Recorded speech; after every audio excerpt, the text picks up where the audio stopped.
Buenas tardes a todos. Vamos a comenzar nuestro tiempo de estudio. Les pido por favor que nos presentemos en oración delante de nuestro Señor. Señor, Dios Padre nuestro, Señor, cuántas gracias le damos, Padre, qué agradecidos estamos porque nos ha permitido, Señor, congregarnos, venir delante de su presencia, Padre, presentar nuestras alabanzas, pero más aún, Señor, escuchar la predicación del Evangelio, las buenas noticias, Señor, de pertenecer a su pueblo, de pertenecer a la iglesia militante, Señor, de estar seguros, Padre, en sus manos, seguros de la obra del Cordero, Padre. Señor, sabemos a dónde vamos, pero también sabemos en dónde estamos. Somos peregrinos en este mundo y queremos caminar, Señor, hacia la ciudad de Dios, hacia la gloria eterna, por el camino de santidad. Y para hacerlo de una manera edificante, Padre, debemos de conocerlo a usted, conocerlo mejor, conocerlo más profundamente. Por eso, Señor, le rogamos que siga con nosotros, que su Santo Espíritu siga con nosotros, conmigo en especial, Padre, sosteniéndolos en este tiempo en que vamos a platicar, Señor, a hablar acerca de su palabra. Reconocemos, Señor, que no es una predicación, pero sí, Señor, que es un estudio que nos va a ayudar, Padre, a poder andar en este mundo creciendo en santidad, dándole la gloria que solamente usted merece, Señor.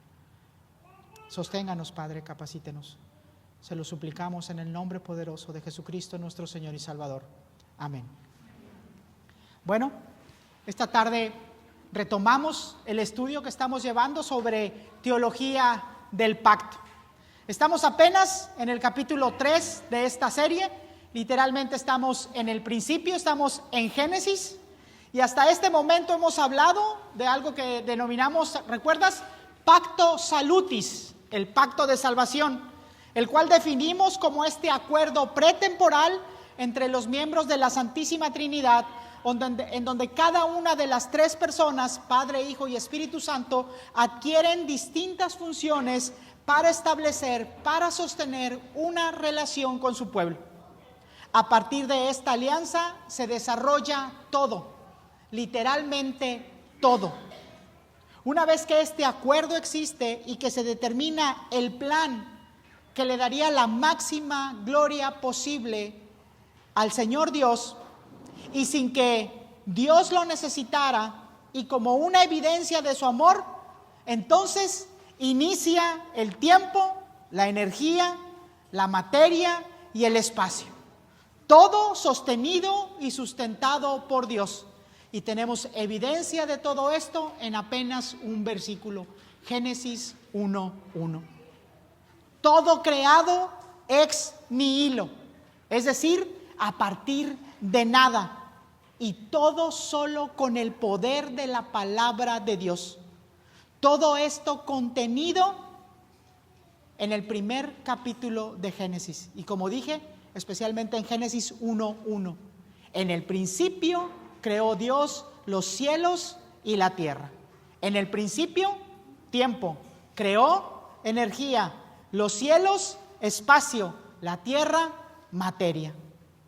Toda la historia y el orden del universo contenida en apenas 66 libros. Desde Génesis 1 hasta Apocalipsis 22. Todo apuntando a un solo propósito establecido desde el principio. Soli Deo Gloria, la gloria de Dios. Este propósito se va a cumplir en todo y por todos, sí o sí, antes o después y para toda la eternidad futura. También desde el principio, bueno, no al principio, más precisamente en el día 6 de la creación, el Señor Dios creó un ser a su imagen y semejanza. Esta criatura, hecha de una manera particular, con las manos del Señor y del polvo de la tierra, tendría la función de mayordomía en la creación. Génesis 1:27 dice: creó pues Dios al hombre a imagen suya, a imagen de Dios lo creó, varón y hembra los creó. Y los bendijo Dios y les dijo: sed fecundos y multiplicaos y llenad la tierra y sojuzgadla. Ejercer dominio sobre los peces del mar, sobre las aves del cielo y sobre todo ser viviente que se mueve sobre la tierra. Esta unidad de dos individuos, hombre y mujer, en matrimonio, fue puesta en la creación y sobre la creación. Y por instrucciones del Creador, iban a tener potestad sobre todas las criaturas.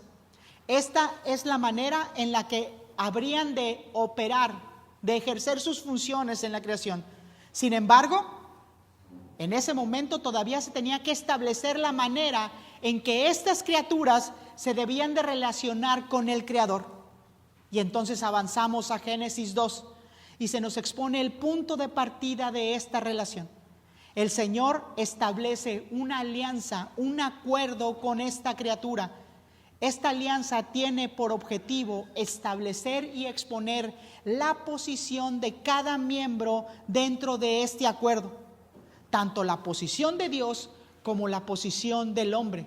Y llegamos a Génesis 2, versículos 15 al 17, que dicen: entonces el Señor Dios tomó al hombre y lo puso en el huerto del Edén para que lo cultivara y lo cuidara. Y ordenó el Señor Dios al hombre diciendo: de todo árbol del huerto podrás comer, pero del árbol del conocimiento del bien y del mal no comerás, porque el día que de él comas, ciertamente morirás. Los teólogos definen a esta alianza, a esta relación entre el Señor Todopoderoso y su siervo como un pacto de obras.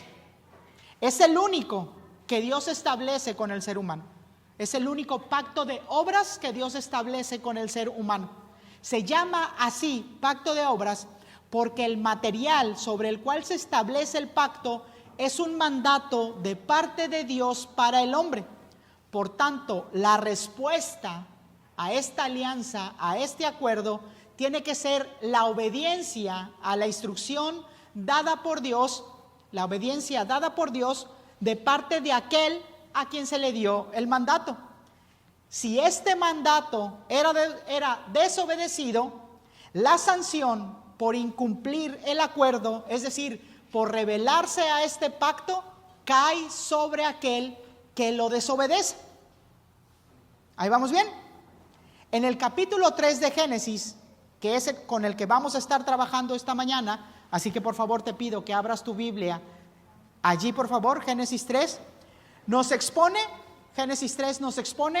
que el hombre hizo la única cosa que no debía hacer: comer del fruto prohibido. Entonces esta unidad, este matrimonio fue engañado por la serpiente, pero cayeron por sus propias tentaciones.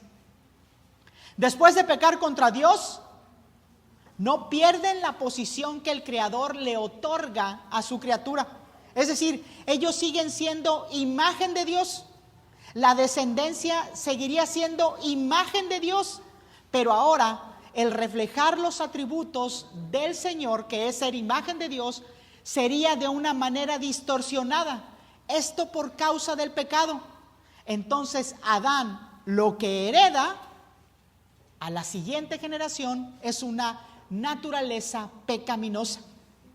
Seguimos siendo mayordomos, dominamos toda la creación, pero ahora por causa del pecado lo hacemos con una naturaleza hostil y en una naturaleza hostil. Aún se tiene que poblar la tierra, pero ahora se va a hacer con dolor. Lo que debía de ser un servicio lleno de gozo pasa a ser una carga dolorosa. Todo esto porque la relación con Dios fue afectada. El pacto de obras expone y explica la realidad con la que existimos hasta nuestros días y hasta que Cristo vuelva en gloria. Explica la naturaleza pecaminosa de los miembros de la raza humana y la relación con la que existimos entre los seres humanos. Obviamente en la relación que tenemos con Dios. Y todo esto se presenta desde el momento en que un ser humano nace en este mundo. Adán fue el único ser humano que ha pisado este mundo que tuvo la oportunidad de no pecar contra el Señor. Pero una vez que lo hizo, una vez que pecó contra el Señor, no pudo regresar a esta condición de obediencia perfecta. Por lo tanto, lo que hereda es esta condición, es esta naturaleza a toda su descendencia. Es muy sencillo. Adán y Eva fueron los únicos seres creados en el Edén.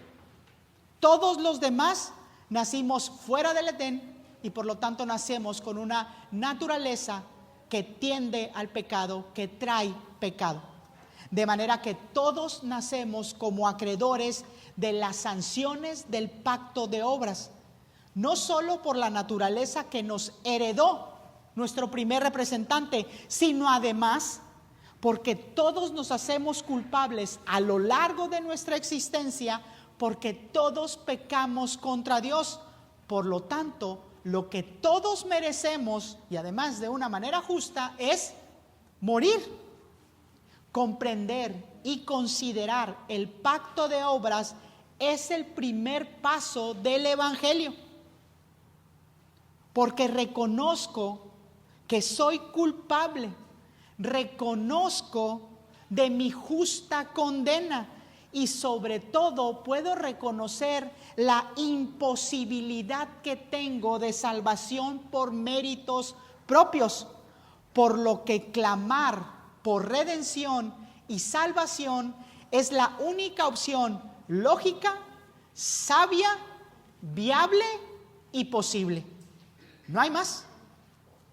Cuando Adán desobedeció a Dios y rompió el pacto de obras, graves consecuencias aparecieron sobre su existencia. Obviamente, su relación con Dios tenía un gran obstáculo enfrente, la desobediencia. Pero la percepción de sí mismo también fue afectada. Adán empezó a sentir, ¿qué? ¿Recuerdas? Vergüenza. Su relación con Eva, su relación con la creación cambió por completo. El pecado corrompe radicalmente todas estas cosas. Lo que era paz se convirtió en conflicto. Lo que era comunión terminó en separación. La inocencia se transforma en culpabilidad. Aquello que era digno se hace vergonzoso. Lo que era reposo se convierte en carga. Y obviamente la promesa de vida eterna dio paso a la muerte. Estas son las consecuencias de romper el pacto de obras, de no obedecer la palabra de Dios, de no creer en las promesas del Señor, de despreciar las dádivas y bendiciones que habían sido recibidas y de tratar de tomar una posición que no corresponde a la criatura. Lo que la serpiente prometía es: tú serás como Dios.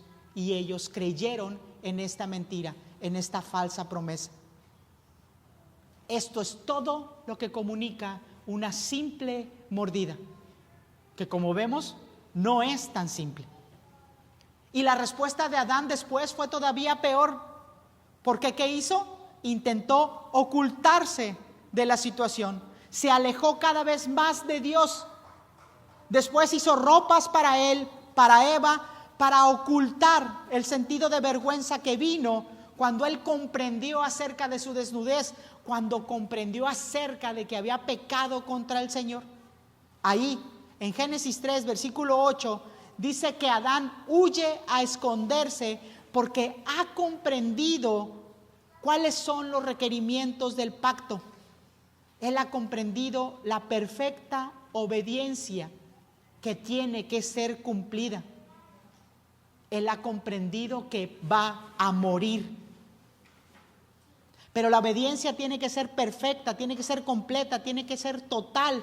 Y esto ya no puede existir en él, porque ha perdido la capacidad de no pecar, porque ya ha pecado. Por esto los teólogos dicen que ahora tiene una naturaleza pecaminosa, es decir, él ahora puede pecar. Y esta naturaleza, insisto, se transmite a sus descendientes y los coloca en una situación tremendamente difícil y desesperada que se resume en la Confesión de Fe de Westminster en el capítulo 7. Escucha la sección 2, pero también escucha la sección 3, por favor. La sección 2 dice: el primer pacto hecho con el hombre fue un pacto de obras, en el que se prometía la vida a Adán y a su posteridad, bajo la condición de una obediencia personal perfecta. Pero ya vimos que desobedeció. Entonces la sección 3 dice: el hombre, por su caída, se hizo incapaz para la vida que tenía mediante aquel pacto, por lo que agradó a Dios hacer un segundo pacto, llamado comúnmente pacto de gracia, según el cual Dios ofrece libremente a los pecadores vida y salvación por Cristo, exigiéndoles la fe en Él para que puedan ser salvos, y prometiendo dar su Espíritu Santo a todos aquellos que ha ordenado para vida, dándoles así voluntad y capacidad para creer. De manera que lo que vemos es que Dios no deja a sus criaturas en la condición de pecado y miseria eterna, sino que responde con gracia para redimirlos de la maldición de la ley y de sus consecuencias. Y acabamos de leer en la confesión de fe que Dios exige la fe, pero también leemos que nos da el Espíritu Santo para que podamos tener la capacidad de hacerlo. Así que es una exigencia que Él mismo cumple por nosotros. Subrayo: Dios no deja, no abandona, no olvida a sus criaturas, porque no deja, porque no abandona, porque no olvida su pacto de salvación. Escucha por favor lo que dice Génesis 3, versículos 14 al 15. Y el Señor Dios dijo a la serpiente: por cuanto has hecho esto, maldita serás más que todos los animales y más que todas las bestias del campo. Sobre tu vientre andarás y polvo comerás todos los días de tu vida. Y pondré enemistad entre tú y la mujer, entre tu simiente y su simiente. Él te herirá en la cabeza y tú le herirás el talón. Porque no puedo decir la palabra, esa no puedo decirla. Esta declaración sobre una acción futura de parte del Señor es una promesa de Dios para el hombre. La serpiente representa al maligno, pero también representa el poder del pecado y sus consecuencias. Por tanto, esta promesa que Adán recibe, que Eva escucha y que la descendencia también va a creer en la palabra de Dios, es lo que le da la esperanza a los creyentes de que va a haber un rescate y de que va a haber una restauración.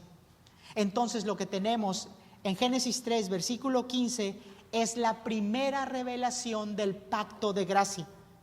Es lo que se conoce como un protoevangelio, el primer evangelio. Así que tenemos dos pactos establecidos con Adán. Tenemos dos pactos en el Edén. Tenemos un pacto de obras y tenemos un pacto de gracia. Esto establece la realidad con la que va a existir cada ser humano después de Adán y después de Eva. Debemos de notar que Dios es quien hace la promesa, pero no establece periodos de tiempo determinados. Lo que sí podemos notar con claridad es que va a haber un conflicto hostil entre la simiente de la serpiente y entre la simiente de la mujer. Hay un conflicto entre una vida en rebelión y una vida en santidad, lo que nos anuncia una batalla a lo largo de la historia. Pero también se tiene muy claro desde el principio, y porque Dios así lo deja, que habrá un día en que toda esta guerra va a terminar. Tenemos implícito entonces un día de una batalla final y un triunfo completo y total, porque la simiente de la mujer le va a aplastar la cabeza a la simiente de la serpiente. Lo que no tenemos ahí es cuándo va a suceder esto. Lo que tenemos claro es que no va a suceder inmediatamente con Adán. Y Adán no lo sabía, pero nosotros sí sabemos que esa guerra está en marcha. Sabemos que la batalla máxima ya fue ganada por Cristo en la cruz. El símbolo de su victoria es una tumba vacía. Y en el libro de Revelaciones, en el libro de Apocalipsis, se nos predica que a nosotros nos toca esperar el gran día de la celebración del banquete. Porque debemos recordar que las funciones, las responsabilidades que Dios nos ha dado, como el matrimonio, la procreación, el trabajo, continúan para todos nosotros, aunque ahora es más difícil de llevar a cabo estas tareas. Que el día del triunfo, que el día del juicio final no sea de inmediato para Adán, es entonces una manifestación de la gracia y de la misericordia de Dios, porque esto quiere decir que después de Adán, todos sus descendientes tienen esperanza. Todos tenemos esperanza en el futuro, porque este día no ha llegado, de manera que podemos seguir trabajando para el Señor y de acuerdo con la voluntad del Señor. ¿Hasta cuándo? Hasta que Cristo vuelva en gloria. Adán responde con fe a esta promesa de salvación que escucha en Génesis 3:15 y pone esta fe por obras. Y lo primero que hace es cambiarle el nombre a su mujer. En Génesis 2:23, Adán había llamado a Eva Isha, porque del varón había sido tomada. El término Isha quiere decir mujer, o más precisamente quiere decir esposa. Pero dada la promesa que escuchó en Génesis 3:15, ahora en Génesis 3:20, Adán le cambia el nombre. Y Génesis 3:20 dice así: y el hombre le puso por nombre a Eva, su mujer, y el hombre le puso por nombre Eva a su mujer, porque ella era la madre de todos los vivientes. Adán le puso por nombre Eva a su Isha. No lo notamos, pero en el hebreo hay un juego de palabras, porque el nombre Eva en hebreo se escucha como Jebá, y la palabra vida se escucha como Heyá. Suenan muy similares. El mismo Adán nos dice por qué. Ella es la madre de todos los vivientes. Y el término madre también se puede traducir como punto de partida. Entonces, el punto de partida de la vida eterna no es propiamente la mujer, sino la promesa que Dios hace a la mujer. El punto de partida entonces de la vida es el pacto de gracia. Pero insisto, el relato también nos revela que las consecuencias acarreadas por el pacto de obras no quedan anuladas. Adán y Eva se rebelaron al pacto de obras y Dios había decretado que había una sanción por la desobediencia, y además esta sanción vendría con toda certeza, porque el día que de él comas, ciertamente morirás. Así que la misericordia de Dios a sus criaturas también incluye proporcionar la cobertura adecuada para la vergüenza y la culpa que había caído sobre ellos. Adán intentó cubrir su vergüenza con unas hojitas, pero lo que Dios hace es cubrirlo con pieles.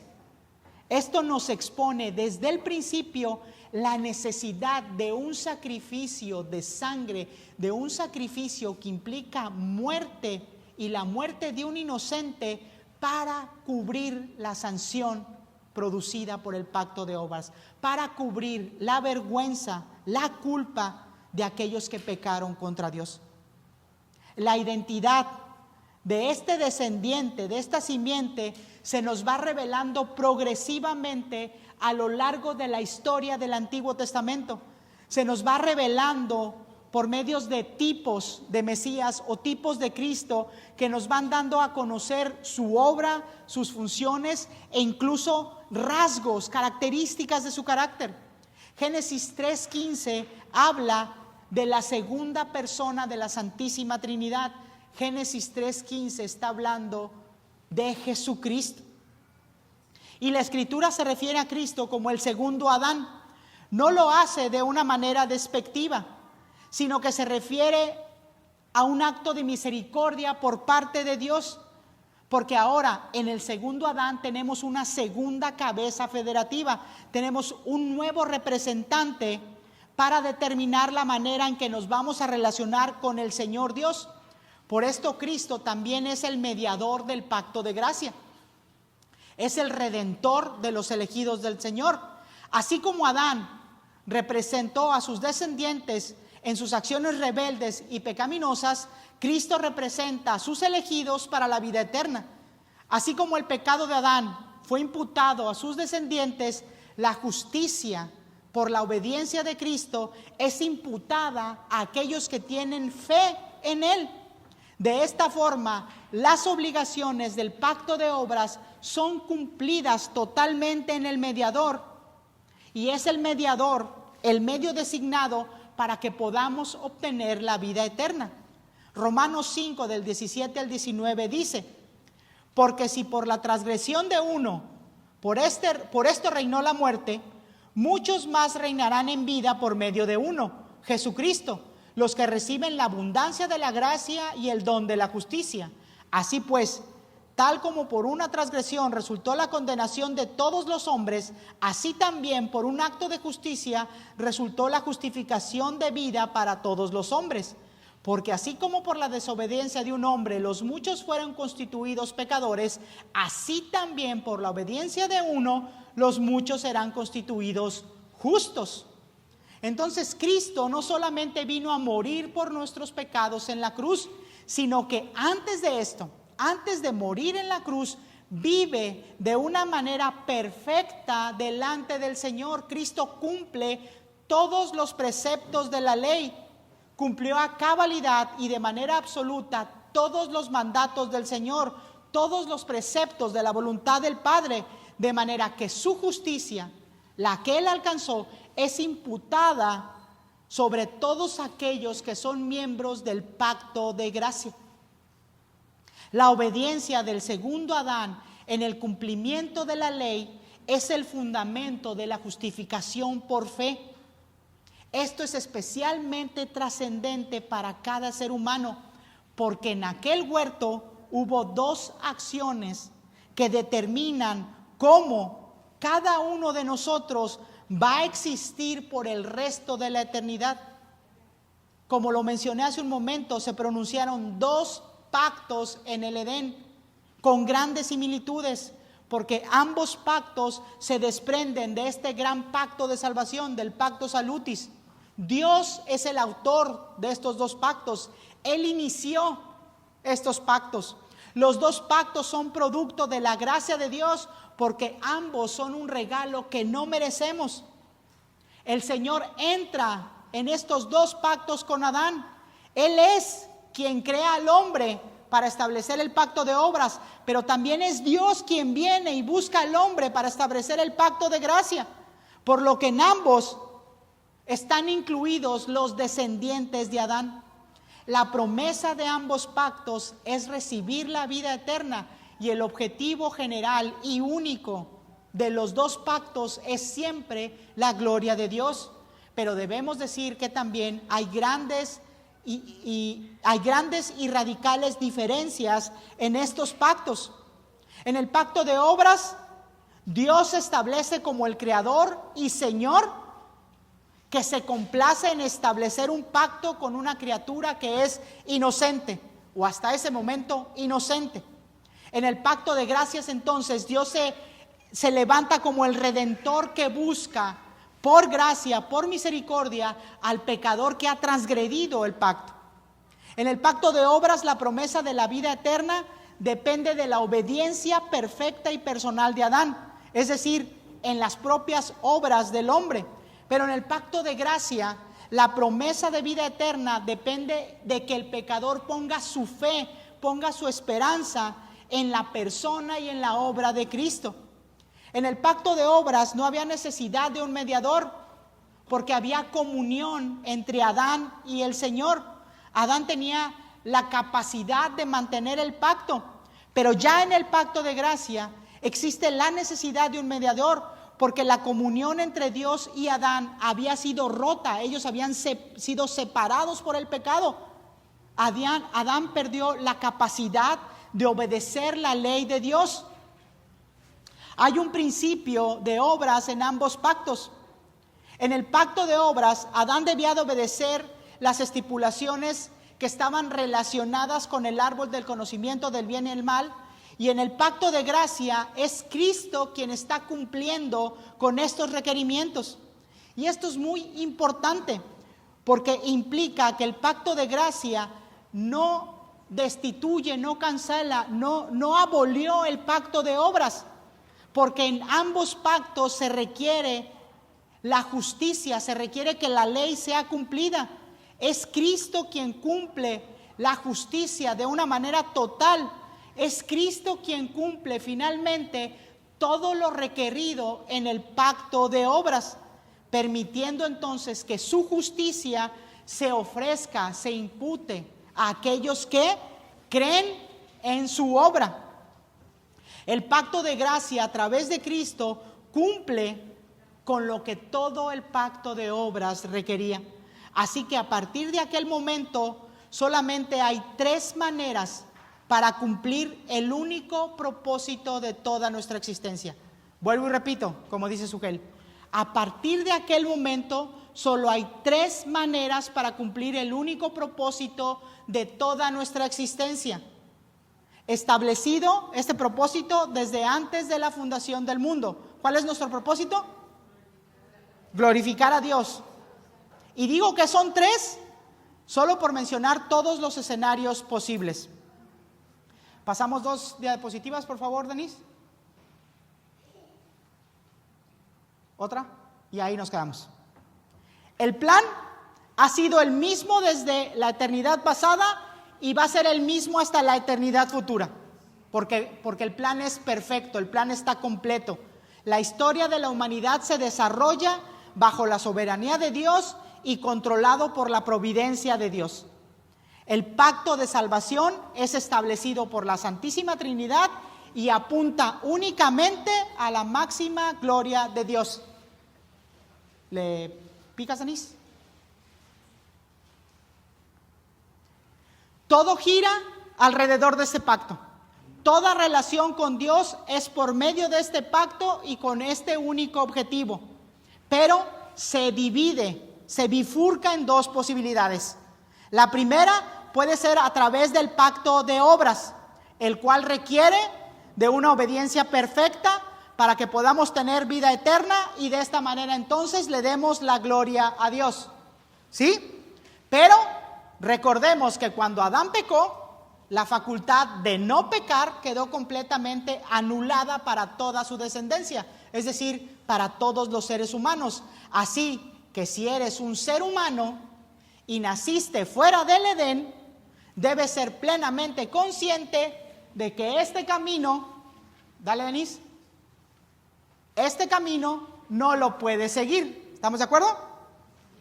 Lo puedes intentar, como muchos lo han hecho, aun cuando pases por alto el hecho de que tenemos una naturaleza que es rebelde y pecaminosa. Puedes considerar que tú sí puedes vivir de una manera perfecta ante todos los requerimientos de la ley, pero debes de considerar muy seriamente que un solo pecado, inclusive en tus pensamientos, y que sea tan pequeño como una mordida, es suficiente para que merezcas de una manera justa la segunda muerte. Esta que es en el infierno eterno, donde también Dios va a ser glorificado. La opción con la que Adán sale del paraíso es con la del pacto de gracia. Él, Adán, pone toda su fe, toda su esperanza en la promesa que había recibido por parte de Dios. Esa que el Señor le daba y que era que Dios iba a restaurar su relación por medio de un mediador que habría de vencer al mal y todas sus consecuencias, y que nos regalaría de manera segura la vida eterna. ¿Para qué? Para que podamos darle la gloria a nuestro Señor sin tener ningún temor, sin tener ningún pesar, para que podamos hacerlo con sumo gozo y con una paz que sobrepasa todo entendimiento, de manera que aun cuando vivimos bajo un yugo, el yugo es fácil, de manera que aun cuando tenemos carga, la carga es ligera, porque insisto, los propósitos, las funciones, las responsabilidades de todos los seres humanos siguen en pie y son efectivas para todos, pero en Cristo son motivo de bienaventuranza y felicidad, porque estamos dándole la gloria a Dios. Solo hay un plan de salvación que rige todo el universo. Así que nadie puede decir, yo tengo una manera especial de relacionarme con Dios. Yo tengo un pacto extraordinario con el Señor. Porque o estás dentro del pacto de obras con todas sus implicaciones, o estás bajo el pacto de gracia con todas sus implicaciones. No existe otra manera en que Dios se relacione con sus criaturas. Así como solo hay un pacto de obras, también hay un solo pacto de gracia. Pero fue desplegado y administrado de maneras diferentes en la época de la ley, es decir, en el Antiguo Testamento, y en la época del Evangelio, es decir, en el Nuevo Testamento. La administración del pacto en el Antiguo Testamento era a través de promesas, de profecías, de holocaustos, a través de la circuncisión y del Cordero Pascual. Hubo otros tipos de ordenanzas entregadas al pueblo judío, pero todos estos preceptos, todas estas instrucciones, todos estos rituales estaban predicando, estaban anunciando que Cristo vendría en un momento dado en la historia. La sustancia, la materia del pacto sigue siendo exactamente la misma, incluso cuando se administró de manera diferente a lo largo de la historia. Por eso tenemos el pacto con Adán, o los pactos con Adán, tenemos el pacto con Noé, tenemos el pacto con Abraham, el pacto con Moisés, el pacto con David, porque todos estos se cumplen en el nuevo pacto que tenemos por Cristo. Pero cada uno de ellos expone en distintos elementos y de distintas formas una sola sustancia. Todos ellos pueden condensarse en una sola promesa, la promesa de vida eterna por medio de Cristo y con un solo propósito, la gloria de Dios. Todos ellos son sostenidos por el mismo mediador, Jesucristo.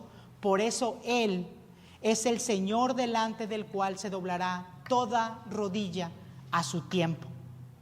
Cada pacto que ha sido revelado va a mostrar, va a desplegar distintos elementos de varias formas, pero la unidad de todos estos pactos también puede verse en la eficacia en que fue administrado en la época de la ley, en la época del Antiguo Testamento, de manera que podemos decir, porque la Escritura así lo dice, que los creyentes de la promesa desde el Antiguo Testamento fueron miembros del pacto de gracia y por lo tanto fueron salvos, y fueron salvos mediante la fe. Todos estos elementos están implícitos en el pacto de gracia que Adán recibió en el Edén. El tema de la vida eterna fue parte de la promesa del pacto de obras y continúa como una promesa en el pacto de gracia.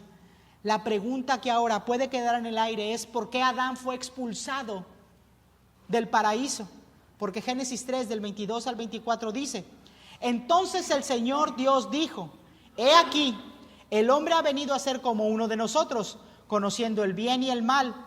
Cuidado ahora que no vaya a extender su mano y tomara también del árbol de la vida y coma y viva para siempre. Y el Señor Dios lo echó fuera del huerto del Edén para que labrara la tierra de la cual fue tomado. Expulsó pues al hombre, y al oriente del huerto del Edén puso querubines y una espada encendida que gira en todas direcciones para guardar el camino del árbol de la vida. Aquí nos recuerda que hay un segundo árbol que fue plantado en el huerto, el árbol de la vida. Después de que Adán rompe el pacto, él pudo haber comido de este fruto, de este árbol de la vida, pero si hubiera comido en la condición en la que se encontraba, es decir, en una condición de rebeldía y de pecado, entonces se hubiera quedado con esta condición para siempre. Viviría eternamente como un enemigo de Dios. De manera que la expulsión de Adán, ¿qué creen? Es una manifestación de la gracia y de la misericordia de Dios. Y no solo para Adán y para Eva, sino también para ti, para mí y para toda la descendencia de este matrimonio, para cada ser humano. Esto nos asegura, vivir fuera del Edén nos asegura que si estamos en Cristo y por Cristo, podemos recibir primero el perdón, la restauración, la justificación, para entonces poder regresar y vivir delante del Padre eternamente, como lo vimos esta mañana, con ropas blancas sobre nosotros, dándole la gloria al Señor eternamente en la ciudad que Dios tiene preparada para nosotros, pero ahora con un título nuevo puesto sobre nosotros. ¿Cuál sería ese título? Hijos de Dios. Quien lo dijo, por favor, dígalo con voz fuerte. Somos hijos de Dios. El árbol de la vida no quedó destruido, pero el camino hacia él está custodiado. Y se nos va a revelar claramente en la medida en que la historia se va desarrollando a través de las Escrituras.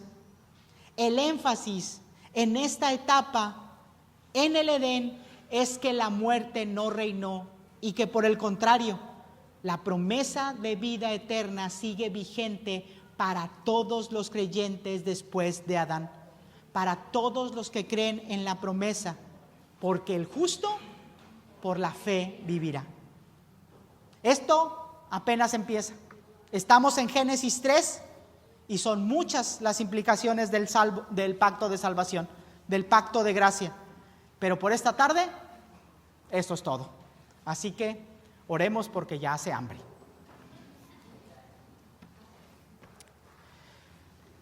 Señor Dios y Padre nuestro, Señor, tu palabra nos revela que tu misericordia, Señor, tu gracia son infinitas, que se derraman de manera sobreabundante, Señor, sobre aquellos que creen en tus promesas, sobre aquellos que creen en tu palabra, sobre aquellos que han escuchado las buenas noticias de salvación, Señor, y que por lo tanto han puesto su fe y esperanza en la obra de Cristo, Señor. Fe y esperanza que tú también nos proporcionas con tu Santo Espíritu. Padre, permítenos vivir de acuerdo con las funciones que usted nos ha dado, pero permítanos vivir, Señor, de manera que le demos la gloria, Señor, en cada actividad que hagamos. De manera que le demos, Padre, testimonio al mundo, Señor, de que vivimos con una paz, Padre, que sobrepasa todo entendimiento.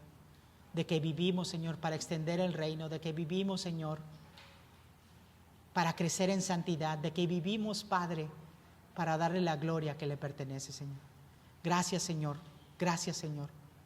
porque nada de esto merecemos.